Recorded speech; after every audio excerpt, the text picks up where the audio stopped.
నరకం నుంచి మానవుడిగా పుడుతున్నావు, మళ్ళా పాపం చేస్తున్నావు, మళ్ళా నరకానికి వెళుతున్నావు. పునరపి జననం పునరపి మరణం అన్నారు ఆదిశంకరాచార్య. ఇదే పని అయిపోయింది నీకు.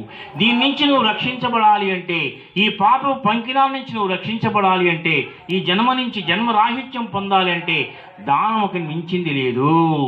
పూర్వ జన్మలో నువ్వు చేసుకున్న దానం వలన ఈ జన్మలో నువ్వు అనుభవిస్తున్నావు.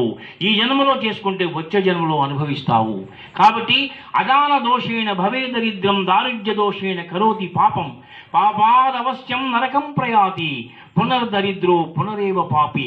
మనల్ని దానం చేయనివ్వకుండా అడ్డుపడుతున్నవి ఏమన్నా ఉన్నాయా అంటే 2 ఉన్నాయి ముఖ్యమైనటువంటివి. నరకానికి 3 ద్వారాలు ఉన్నాయన్నారు. నరకానికి ముఖ్యమైనటువంటి సులభంగా వెళ్ళడానికి 3 ద్వారాలు ఉన్నాయి. ఏమిటా 3 ద్వారాలు అంటే లోభము, మోహము, మాశ్చర్యము. లోభమోహం అంటే లోభం. నేను ఇంటికి వస్తూ బిస్కెట్ ప్యాకెట్ తీస్తున్నాను, నా పిల్లలు పక్కింటి పిల్లలు వాడుకుంటున్నారు.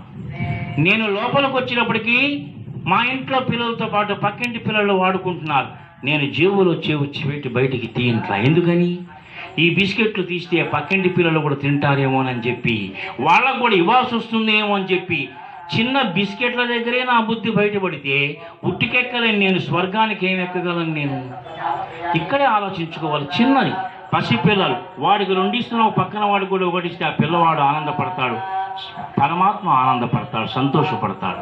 అంటే లోభాన్ని ఇక్కడ జయించలేకపోతున్నావు, లోభాన్ని జయించలేకపోతున్నావు, కామాన్ని ఎటు జయించలేకపోతున్నావు. మాశ్చర్యము, వాడికుందే నాకు లేదే, వాడికుందే నాకు లేదే, వాడికుందే నాకు లేదే అనేటువంటి ఒకటే మాట నిన్ను కొంగదీస్తున్నది, కర్ణుని దెబ్బతీసింది అదే. కాబట్టి నరకానికి 3 ద్వారాలు అవే. ఎవరైతే ఈ 3టిని జయించుకుంటూ పోతూ ఉంటారో వాళ్ళు పరమాత్మను చేరగలుగుతున్నారు. కాబట్టి ధర్మాచరణలో దానం అనేటువంటి చాలా గొప్ప విశిష్టమైనటువంటిది. అంతా అయిపోయింది భారతం. కర్ణుని యొక్క రథం కూడా కుంగిపోయింది, బాణాలతో బాగా బాధపడుతున్నాడు, దెబ్బలు తగిలి. చిట్ట కృష్ణ పరమాత్మ పరీక్షించాలని చూశాడు. బ్రాహ్మణ వేషధారి వెళ్ళి కర్ణ దేహి అన్నాడు. ఏముందని నీకు ఇస్తాను ఇప్పుడు? నేను రాజ్యము లేదు, ఏమీ లేదు కదా, నీకు నేను ఏమి ఇవ్వగలను స్వామి బ్రాహ్మణోత్తమ అని అడిగితే ఏమీ లేదు